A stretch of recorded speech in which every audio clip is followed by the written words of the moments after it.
So Folkwax, so today's video is sponsored by Arrtx, and they gave me their 36 liquid acrylic markers, and I really like them. I think they're pretty great. I noticed that the color palette is a little bit different from what they usually have. I think it's a little bit more pastel, but not really. And I also love that they have a lot more variety of pink. As someone who uses pink like all the time, having more pinks is always going to be a plus for me.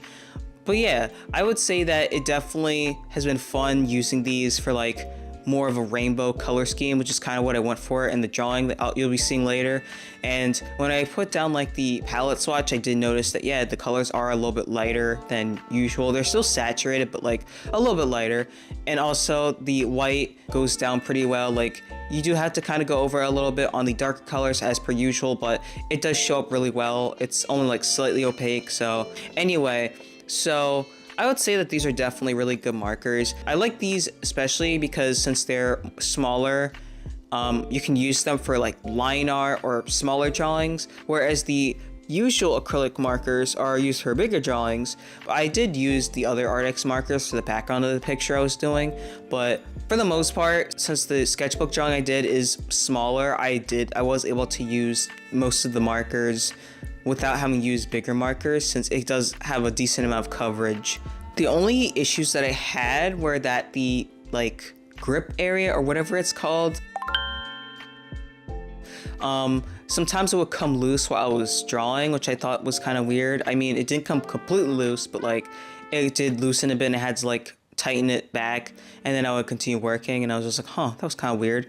And then also I did find that when I was trying to like layer the colors, they layer okay, but when I was trying to like mix two colors together to make something new, like in the drawing, you'll see probably the paper was kind of lifting a little bit, and I was just kind of, and I had to kind of like go over it a couple of times just to get it to look right. I'm not really sure if there was a paper issue or if it was a marker issue or if it was a mix of both, but that definitely was something to kind of look out for. Yeah, so I guess just be a little bit careful when it comes to blending. I mean, I think that the regular Arrtx markers can handle blending decently, but with these, it just kind of feels like I had to put a little bit more effort into blending in certain aspects. I was using these markers a lot. I was testing them out on different drawings, and they do work just fine. I think it was just, in this drawing in particular, I was trying to go for a slightly more blended look, but then in certain areas, but then I just kind of was like, nah, I'm just gonna go for a cel-shaded look instead. Anyway, those are like my only gripes with the markers themselves. Everything else is fine for the most part. I really do love the color palette. I think it's really pretty. So now that that's out the way, I wanted to talk about the drawing itself and about the topic for this video, which is art inspiration.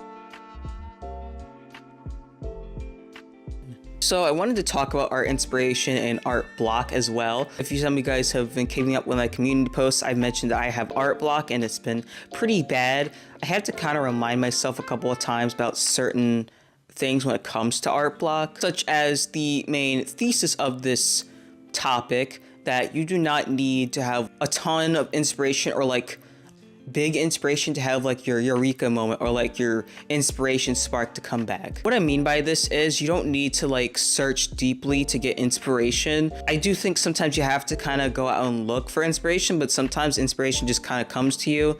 It's kind of like a mixed bag. You can't look for it super intensely, but you also can't just sit there and wait for something to happen. You kind of have to be somewhat passive with it. Like, for example, you're out walking and you're just enjoying the weather, but then you see a flower and you're like, huh, this is a really cool flower. It would make for interesting painting, or it inspires a character or something like that. Like, that would be kind of a passive way of getting inspiration. I've just noticed that in the art community, we all tend to focus on like getting inspiration a lot, or like, I always get the question of how do you get inspiration, and it's like, you really don't need to like have all these crazy things to get inspired to do stuff. And I think that is definitely what kind of pulled me out of my art block. Like, I still have it a little bit, but like it's gotten better, and the reason why is because I look at stuff and I'm like, oh, the inspiration was here all along and it wasn't anything crazy. Like, for example, this drawing I'm doing was actually inspired by a package that I saw of a box when I was at Goodwill's. I saw it and I was just like, wow, the packaging is really pretty, the design is nice, I want to make like a drawing based on that. And so I did, and that's that. Like, it literally, you can literally just get inspired by like the smallest things. Another example would be that the Flower Boys story / art project thingy that I haven't really worked on in a while, but it's the entire concept, you guys will not believe this, was actually just inspired by a song.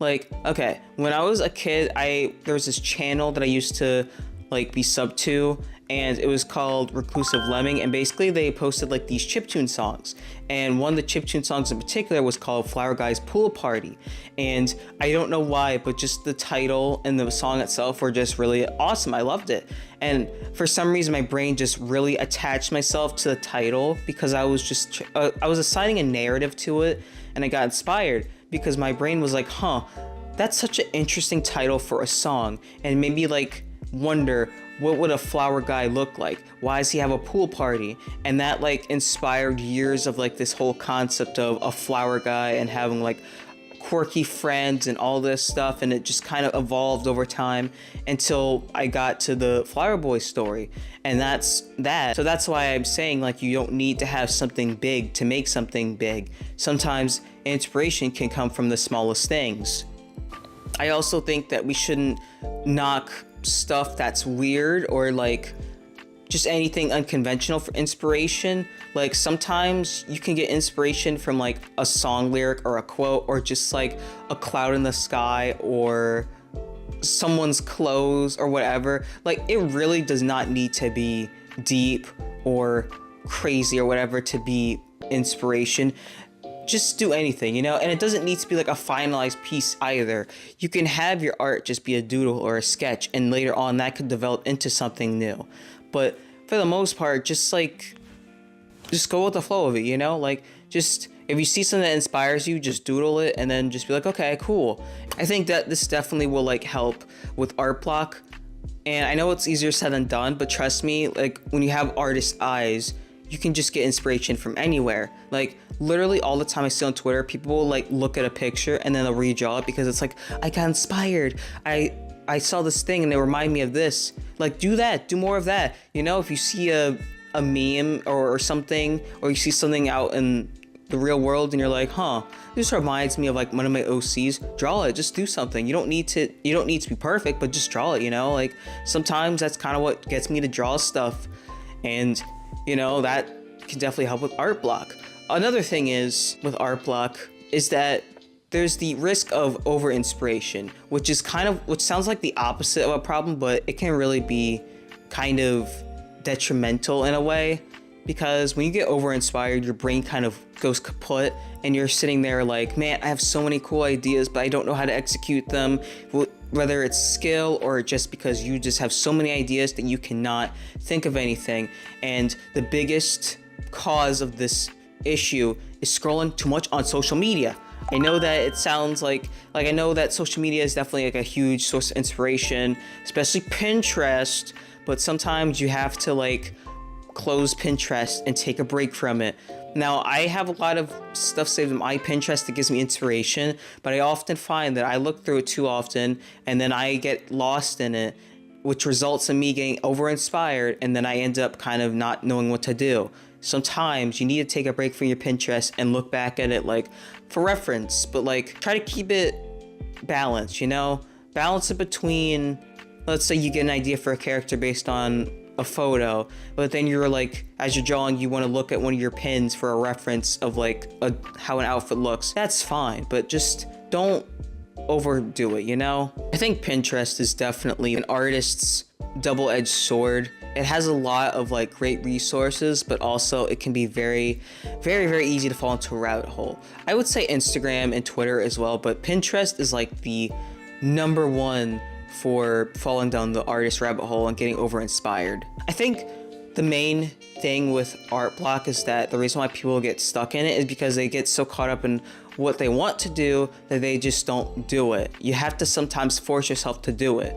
Now, I'm not a believer in forcing yourself to draw if you don't feel like it, but if you're like, man, having an art block and it's been like a month and you're like really want to draw, but you just cannot, you kind of have to force yourself to draw. But sometimes it is good to take a break. Sometimes it is good just to play a video game or watch YouTube videos or just chill. Sometimes it's good to step away from art. The point is, sometimes you do need to take a break from art. Sometimes art block is a sign that your brain just needs to tone it down a little bit, because art block is inevitable. It happens to everybody. It's always going to come in cycles, and you just kind of have to get used to it, you know. Sometimes it's going to be really rough, also, especially with like mental health or life stuff. Like, I don't blame people if they don't want to draw because they're like severely depressed, or there's like some crazy stuff going on in their personal life or whatever, and they're like, I don't have the time to draw, or I just don't feel the motivation to draw. That's completely fine. But if you're like not in that scenario and you're just like, man, I just don't know what to draw because I'm just